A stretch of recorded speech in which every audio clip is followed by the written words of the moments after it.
You're lying. Anya Khan, accustomed to deference, blinked in surprise. The voice, rough with a working-class accent, so alien to this gilded cage, belonged to Mrs. Petrova, the new cleaner. Her knuckles, worn and calloused, gripped a feather duster like a weapon. Anya, a young woman barely out of her teens but already the undisputed queen of her father's sprawling empire, felt a flicker of annoyance. Such audacity. In her family's home, such boldness was usually reserved for board meetings, not for accusing the sole heiress. The accusation itself was absurd. Anya had been recounting a story, a rather mundane one about a minor hiccup at a recent charity gala her father had insisted she attend. She'd been detailing a small dispute over a silent auction item, a misunderstanding that had been swiftly resolved by her father's formidable lawyer. It was a story meant to illustrate her competence, her ability to navigate the complex social and business circles that were her birthright. And now, this. A cleaner, someone who spent her days polishing silver and scrubbing floors, was calling her a liar. Anya's perfectly sculpted eyebrows, an enviable arch of dark intensity against her flawless skin, drew together. Her eyes, the deep, startling blue of a tropical sea, narrowed. They were eyes that could charm a suitor or freeze a rival, eyes that had seen more privilege than most people dreamed of. She was dressed impeccably, as always. Today it was a tailored cream silk blouse and slim-fitting charcoal trousers, a delicate gold chain glinting at her throat. Her dark hair was pulled back into a sleek, elegant ponytail that showcased the sharp angles of her face. She radiated an aura of cool, unshakable confidence. Or, she usually did. "I beg your pardon?" Anya inquired, her voice low and dangerously smooth, like silk being drawn over steel. She took a slow, deliberate step forward, her expensive heels making no sound on the plush Persian rug. Mrs. Petrova didn't flinch. She stood her ground, her expression a mixture of defiance and something Anya couldn't quite place, perhaps a raw, untamed anger. Mrs. Petrova, a woman in her late 50s, was the antithesis of Anya's polished perfection. Her face was etched with the lines of hard work and worry, her hair a faded brown streaked with gray, pulled back in a practical bun. She wore a simple, gray uniform, practical and clean, but it couldn't hide the weariness in her frame. Yet, there was a fire in her eyes, a spark that refused to be extinguished by the oppressive grandeur surrounding them. "You heard me, Miss Khan," Mrs. Petrova said, her voice gaining strength. "You're lying. That whole story about the auction, it didn't happen like that." Not at all. Anya's composure, usually a fortress, began to crack. The sheer audacity was breathtaking. "And how, pray tell, would you know how the auction unfolded?" she asked, a hint of a sneer creeping into her voice. "Were you perhaps hiding behind a potted palm, eavesdropping on my family's affairs?" Mrs. Petrova let out a short, humorless laugh. "Eavesdropping? No, Miss Khan. I was there, cleaning the restrooms near the ballroom, and I heard your father and his associates. They were discussing it, not a misunderstanding. A deliberate maneuver. And you were right there, nodding along like a puppet." The mention of her father, Mr. Tariq Khan, a man whose name commanded respect and fear in equal measure across continents, sent a shiver down Anya's spine. He was a titan of industry, a self-made billionaire who had built his empire from nothing, a man whose ruthlessness was legendary. Anya adored him, looked up to him, aspired to be like him. His approval was the air she breathed. "My father would never engage in a deliberate maneuver over something so trivial," Anya retorted, her voice tight. "And even if he did, it certainly wouldn't be something a cleaner would understand, or have any business commenting on." The words, once spoken, felt sharp, cruel. Anya rarely lowered herself to such direct insults, but this woman's insolence was testing her limits. Mrs. Petrova's jaw tightened. "It's not about understanding business, Miss Khan. It's about understanding decency, about not hurting people for personal gain. And I saw your face that night. You knew what was happening. You looked uncomfortable, but you said nothing. You just went along with it." Anya felt a prickle of unease. She had felt uncomfortable that night. Her father had been discussing a deal, a rather aggressive one, involving a smaller company on the brink of collapse. He'd presented it as a necessary acquisition, a move to strengthen their market position. Anya had been privy to the whispers, the hushed conversations, the thinly veiled threats. It hadn't felt right. But her father had dismissed her hesitant questions with a wave of his hand, telling her it was simply the way of the world, the way of business. He'd said she was too young, too idealistic, to understand the harsh realities. "You have a vivid imagination, Mrs. Petrova," Anya said, trying to regain control of her emotions, to project the image of calm authority her father expected. "I recall the evening perfectly. It was a minor disagreement, resolved amicably. My father is a man of integrity." "Integrity?" Mrs. Petrova scoffed, the feather duster shaking in her hand. "Is that what you call it when you crush someone who is already down?" I heard Mr. Khan laughing later.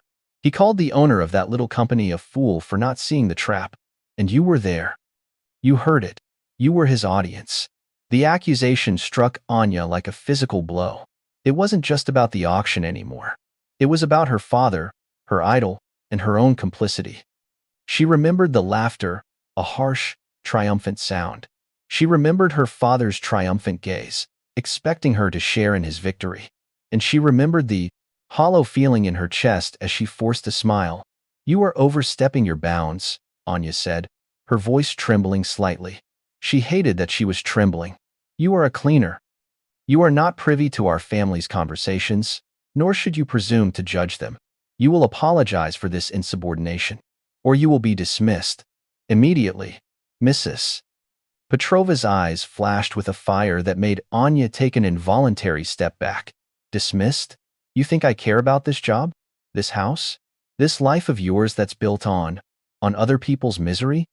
Her voice rose, carrying a raw power that silenced the opulent surroundings. "I know the truth, Miss Khan. I know what happened that night. And I know you know it too. You're not a fool. You're just a coward, afraid to face the truth, afraid to stand up to your father." The word coward landed like a stone in Anya's gut. It was a label she fiercely despised. Her father had always told her she was strong, strong enough to inherit his empire.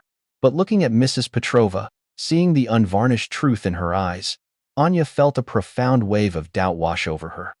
Had she been complicit? Had she been a silent spectator to her father's ruthlessness? The carefully constructed image of herself, the capable heiress, began to crumble. "How dare you?" Anya whispered, her voice barely audible. The opulent ballroom, with its glittering chandeliers and priceless art, suddenly felt like a cage. She looked at Mrs. Petrova, not as a cleaner, but as a witness. A witness to something she had been desperately trying to ignore. "It's the truth, isn't it?" Mrs. Petrova pressed, her voice softer now, but no less intense. "That man, the owner of the small company, he lost everything. His business, his home.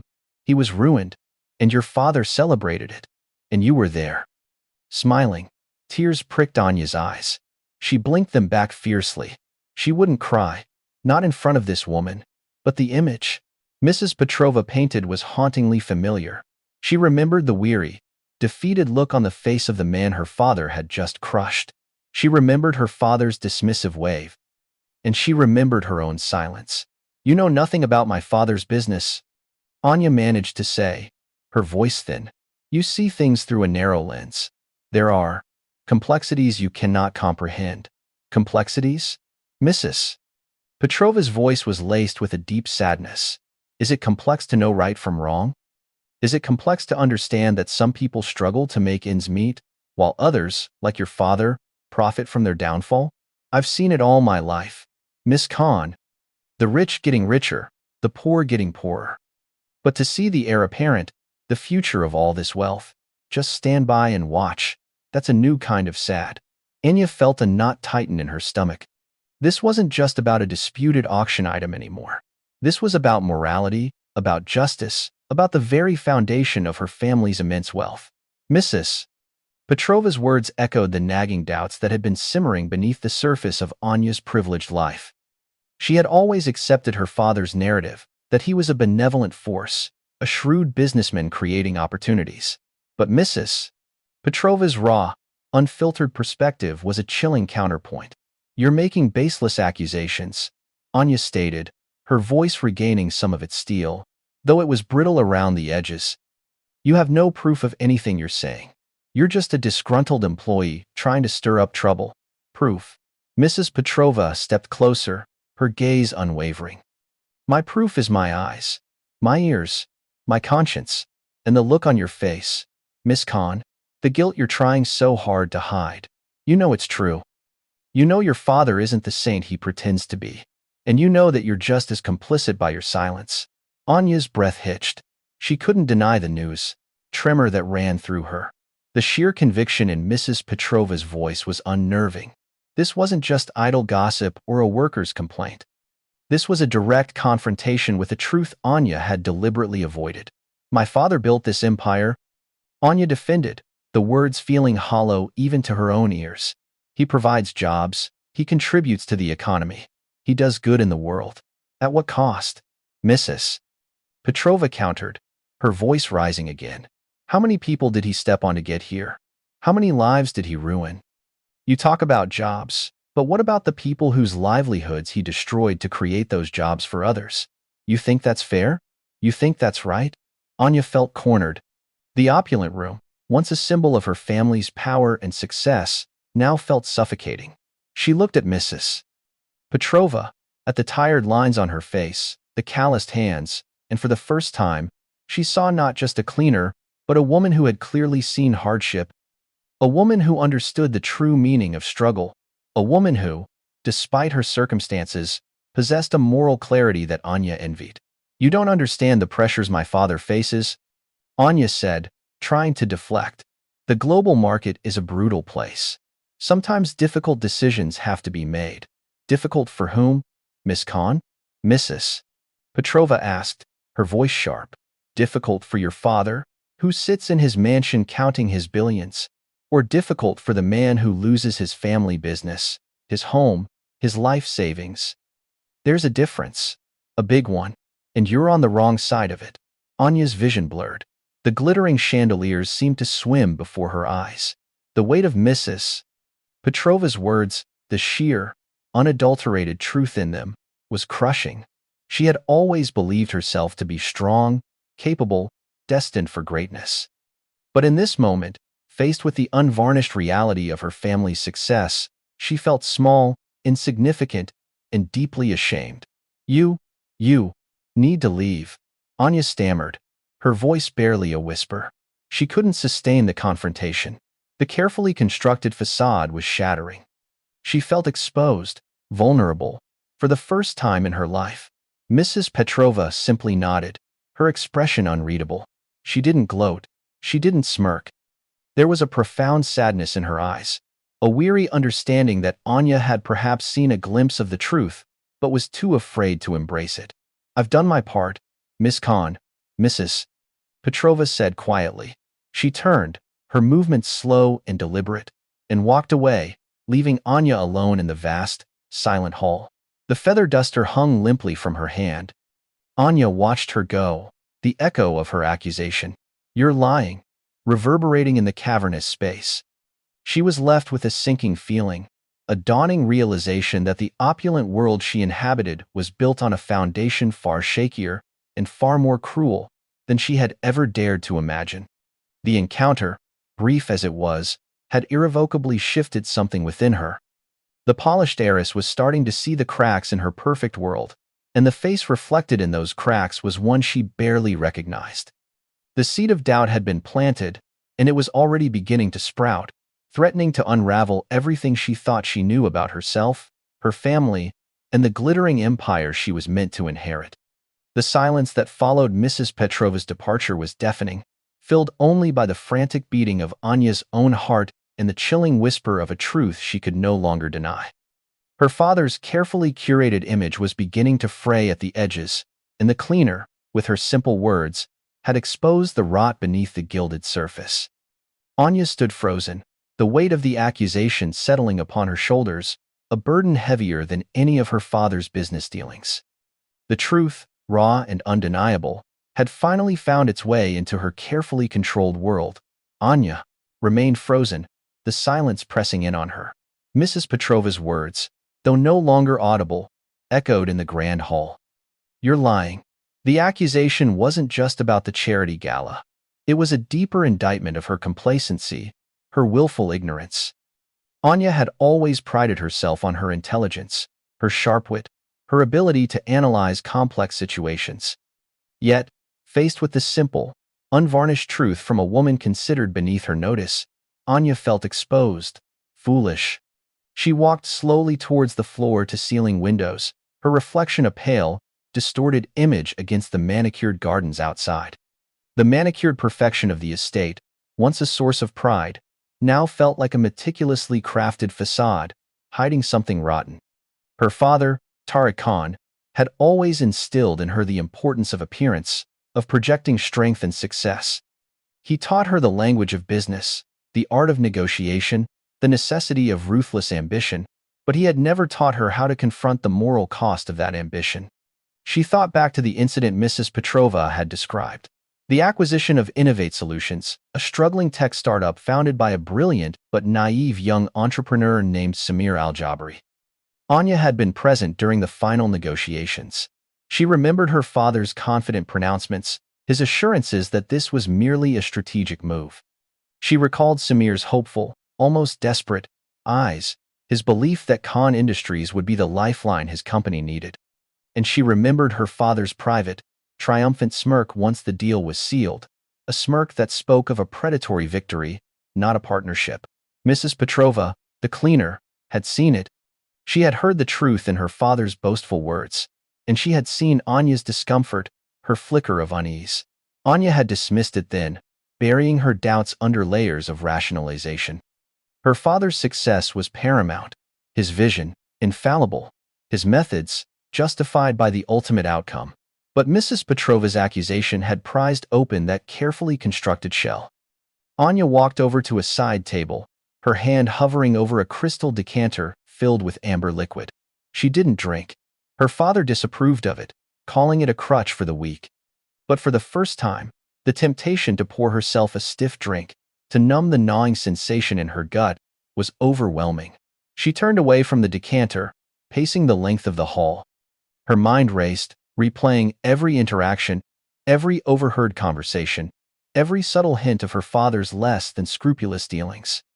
There was the hostile takeover of a family-run textile mill, the aggressive tactics used to acquire a prime piece of real estate, the rumored shady dealings in offshore accounts. Each memory, once filed away as necessary evils of the business world, now seemed tainted, sinister. Mrs. Petrova's words about Samir Al-Jabari kept returning. He lost everything. His business, his home. He was ruined. Had that truly been the consequence of her father's acquisition? Anya had always been shielded from the human cost of her family's wealth. She saw the balance sheets, the growth charts, the expanding portfolio. She didn't see the faces of the people whose lives were upended by her father's relentless pursuit of profit.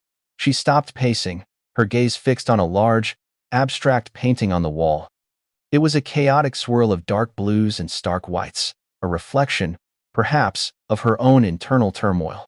Her father had always been her guide, her mentor, her ultimate authority. His world was the only one she had ever known. To question him, to doubt his integrity, felt like questioning the very foundation of her existence. But Mrs. Petrova had dared. She had looked Anya Khan, the heiress, in the eye and called her out, not with anger, but with a quiet, damning certainty. And in that moment, Anya had seen the reflection of her own cowardice. The fear of confronting her father, the fear of the consequences, the fear of admitting that perhaps her hero wasn't the paragon she believed him to be. She walked towards her father's study, the heavy oak door ajar. She could hear the murmur of voices, her father, engaged in a conference call, his voice a low, commanding rumble. He was discussing the quarterly projections, the usual talk of market dominance and strategic expansion. Anya hesitated. Should she confront him? Accuse him? Demand an explanation? The thought sent a fresh wave of anxiety through her. Her father rarely tolerated dissent, especially not from her on matters of business. He saw her as his successor, yes, but one who would learn and execute, not question and challenge. Her mother, a woman of quiet elegance and deep reserves of unspoken sorrow, had always advised Anya to be dutiful, to avoid conflict with Tarek. But Mrs. Petrova's impassioned plea for decency, for understanding the human cost, had struck a chord deep within Anya. The image of Samir Al-Jabri's hopeful eyes, and the knowledge of his potential ruin, haunted her. Was her inheritance built on such devastation? Was she destined to perpetuate this cycle of exploitation? She took a deep breath, the scent of old leather and expensive cologne filling her nostrils. She pushed the study door open wider. Her father, Tariq Khan, a man whose presence commanded attention, looked up from his desk. His sharp eyes, a piercing dark brown, met hers. He was dressed in a perfectly tailored suit, his silver hair immaculately styled. He exuded power, control, an unshakable self-assurance. "Anya, darling," he said, his voice warm, yet carrying an undertone of authority. "To what do I owe this pleasure? Not interrupting something important, I hope?" He gestured towards the phone, a subtle reminder of his priorities. Anya swallowed. The words she wanted to say felt lodged in her throat. "Father," she began, her voice catching slightly. I spoke with the new cleaner today, Mrs. Petrova." Tariq Khan raised an eyebrow, a flicker of something unreadable in his eyes. "The cleaner? And what did she want, darling? More tea? A raise?" He offered a dismissive smile.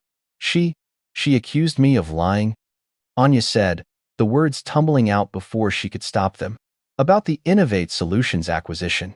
The smile on Tariq Khan's face vanished. His eyes narrowed, the warmth replaced by a steely glint. The room seemed to grow colder. He put down his phone, signaling the end of the conversation.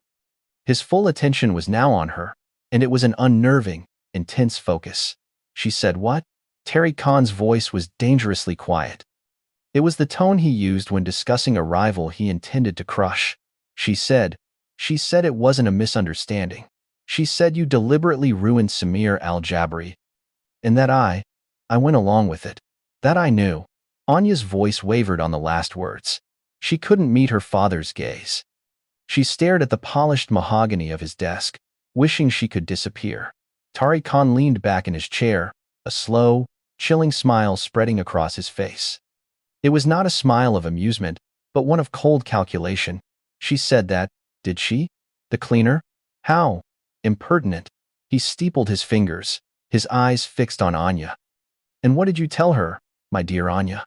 Did you defend your father's honor?" Anya hesitated. She could lie. She could say she told Mrs. Petrova she was mistaken, that she had no idea what she was talking about. It would be the easy thing to do. It would be what her father expected. But the image of Mrs. Petrova's earnest, accusing eyes flashed in her mind. The memory of her own discomfort that night, the hollow feeling in her stomach, resurfaced. I told her she didn't understand the complexities of business," Anya admitted, her voice barely a whisper. "But father, was she right? Did we deliberately ruin?" Tariq Khan's smile widened, but his eyes remained cold. He let out a low chuckle, a sound devoid of warmth. "Anya, Anya, Anya," he said, shaking his head. "You have so much to learn. Business isn't about ruining people. It's about strategic realignment." Innovate Solutions was floundering. They had potential, yes, but no capital, no management expertise. "We provided that. We saved them from certain bankruptcy." "But Mrs. Petrova said," Anya started. "Mrs. Petrova hears whispers," Tariq Khan interrupted, his voice sharp. "She sees shadows. She doesn't see the full picture." Samir Al-Jabri made his choices. He was too emotional, too attached to his vision. He resisted necessary changes. Was it unfortunate that he couldn't adapt? Perhaps. But was it our intention to destroy him? No. It was our intention to acquire a valuable asset. And if that meant a change in leadership, so be it. That is the reality of the market, Anya. You cannot afford to be sentimental. He rose from his chair and walked around the desk, placing a hand on Anya's shoulder. His touch, usually reassuring, felt heavy, suffocating. "You are to be the future of this company, Anya. You cannot let the naive pronouncements of a cleaner cloud your judgment. You must learn to see the larger strategy, The long-term vision. Sentimentality is a weakness we cannot afford. The world is not a fairy tale. It is a battlefield. And on the battlefield, you either win or you are defeated. Anya stood stiffly under his touch. His words, so confident, so absolute, should have reassured her. They should have reinforced her belief in him, in their shared vision. But they didn't. They only deepened the chasm between the man she admired and the man Mrs. Petrova had described. The man who celebrated victory over ruin. The man who saw people as pawns on a chessboard. But father, Anya persisted, a desperate edge to her voice. Samir al-Jabari, he lost everything. His reputation, his life savings. Tariq Khan sighed, a sound of exaggerated patience. And what of it? He will pick himself up. He is young. He will learn. Perhaps next time, he will be more astute. Or perhaps, he added, his voice dropping to a near whisper, a predatory gleam in his eyes, he will find himself working for us. We always need bright minds, Anya. Even those who have stumbled. Anya recoiled inwardly. The idea that her father might have even considered employing the man he had allegedly ruined was chilling. It spoke of a manipulative cunning that went beyond mere business acumen. It was cold. The cleaner was out of line. Tariq Khan continued, his tone hardening. I will deal with her. You, however, need to focus. You have responsibilities. Do not let yourself be distracted by the ramblings of the insignificant. Remember who you are, Anya. You are a Khan. And Khans do not falter. They do not doubt. They conquer. He squeezed her shoulder, then released her. He turned back to his desk, a clear signal that the conversation was over, that her concerns were dismissed. Anya stood there for a moment longer, her mind reeling. Her father's words, meant to be a lesson, had only served to reinforce Mrs. Petrova's accusation. She saw the truth in her father's eyes, not a strategic necessity, but a deliberate, calculated act of dominance. And she saw her own complicity, her own silence, reflected in that steely gaze. The weight of it all was almost unbearable. She had wanted to believe her father. She had wanted his reassurance.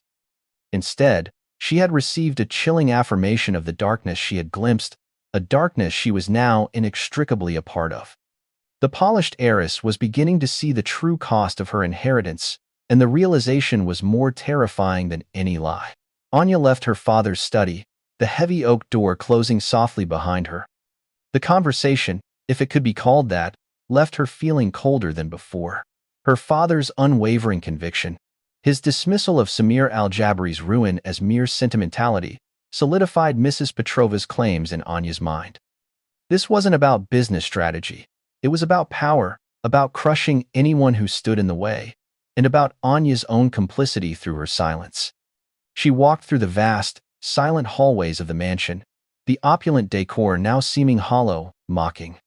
Every gilded frame, every polished surface, screamed of wealth amassed at an unknown and likely devastating human cost. The laughter of her father, celebrating a victory that spelled ruin for another, echoed in her ears. Mrs. Petrova's direct accusation, "You're lying," felt less like an insult and more like a desperate plea for Anya to acknowledge the truth.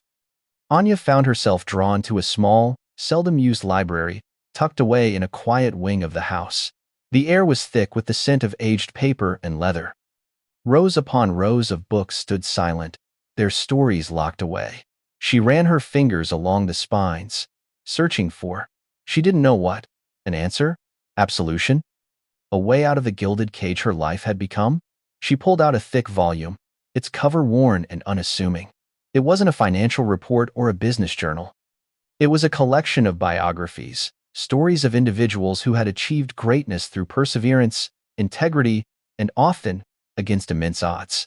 She sat down in a plush armchair, the quiet solitude of the library a stark contrast to the turbulent storm brewing within her. She began to read, not looking for specific answers, but for a different perspective, a different narrative. A narrative where success wasn't measured solely by profit margins, but by the lives touched, the positive impact made. The words of these historical figures, men and women who had faced their own ethical dilemmas and made difficult choices, began to resonate with Anya. They spoke of responsibility, of a duty to humanity, of the courage to stand against injustice, even when it was unpopular, even when it was costly. Anya realized that her father's definition of strength, ruthless ambition, and absolute dominance was a hollow one. True strength, she was beginning to understand, lay in integrity, in compassion, in the courage to do what was right, even when it was difficult. She thought of Samir al-Jabri again. Was he truly just a stumbled entrepreneur? Or was he a victim of her father's insatiable hunger for control? The thought of him losing everything, his dreams shattered, fueled a growing resolve within Anya. She couldn't continue to be a silent accomplice to her father's ruthless practices. The comfortable life she had always known suddenly felt tainted, stained by the unseen suffering of others. She had to find out more. She had to understand the full extent of what her father had done, and she had to find a way to reconcile the man she thought she knew with the man who was revealed in Mrs. Petrova's accusation and her father's subsequent defense. Anya closed the book, a new determination hardening her gaze. The opulent silence of the mansion no longer felt comforting. It felt suffocating. She needed to seek out the truth, not just from her father's carefully constructed narratives, but from the source. She needed to find Samir al-Jabri. It was a risky proposition, one that would undoubtedly put her at odds with her father. But the alternative, living with the gnawing guilt and the knowledge of her own complicity, was no longer an option. The heiress was starting to question her inheritance, and the first step was to uncover the hidden costs. She stood up, her movements deliberate. The library, with its quiet wisdom, had offered her a glimpse of a different path. A path of ethical responsibility, of genuine impact. It was a path that would undoubtedly be fraught with challenges, a path that would mean confronting her father and the foundation of her entire life. But as she looked out the window, the manicured gardens no longer seemed like a symbol of her family's success, but a stark reminder of the artificiality and the potential darkness lurking beneath the surface. She had to know. She had to find out what truly happened to Samir al-Jabri. The lie, as Mrs. Petrova had so pointedly stated, had been exposed. Now, Anya needed to face the truth, no matter how devastating it might be. Her journey of awakening had truly begun, and it started with a single, burning question. What had her father's relentless pursuit of profit cost another human being? And what would it cost her to uncover it? She made her way back to her room, a sense of purpose settling over her. She needed information. She needed to investigate. Her father might be a titan, but even titans had vulnerabilities, had pasts that could be unearthed. She opened her laptop, her fingers flying across the keyboard. Her father's vast network, his public persona, these were all things she understood intimately. She knew how to navigate the digital world, how to find what was hidden. She started with a simple search for Samir al-Jabri and Innovate Solutions. The initial results were sparse. A digital ghost of a promising career abruptly ended. But Anya was not one to be deterred by a lack of immediate information. She knew how to dig deeper, how to piece together fragments of data. This was a different kind of negotiation, a different kind of acquisition, the acquisition of truth.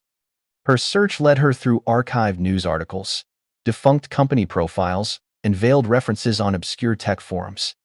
It painted a picture of a brilliant young visionary whose company had suddenly collapsed, a narrative of betrayal and financial ruin. The common thread was always Khan Industries, her father's company, emerging as the sole beneficiary of Innovate Solutions' demise. The more she uncovered, the more the carefully constructed narrative her father had presented crumbled. It was no longer a business acquisition. It was a systematic dismantling of another person's dreams. She found a LinkedIn profile, barely updated, belonging to Samir al-Jabri. The profile picture showed a young man with an eager smile, brimming with optimism. His listed skills and experience were impressive, far exceeding anything her father's company had initially advertised as being of value in their acquisition. There were no recent posts, no updates. It was as if he had vanished from the professional world entirely. But Anya's instincts told her otherwise. People like Samir didn't just disappear. They were forced out, their spirits broken. Her father's words, "He will pick himself up. He is young. He will learn," now sounded hollow and cruel. Anya couldn't shake the image of a defeated man, his dreams shattered. She felt a surge of anger, not just at her father, but at herself for having been so blind, so complicit. The luxury and privilege she had always taken for granted suddenly felt like a heavy shroud, woven from the exploitation of others. She needed to find concrete evidence, something undeniable. She needed to know the real story behind the acquisition, the full extent of the damage inflicted. Her father operated in a world of hush deals and veiled threats, but Anya was beginning to understand that even the most powerful men left footprints.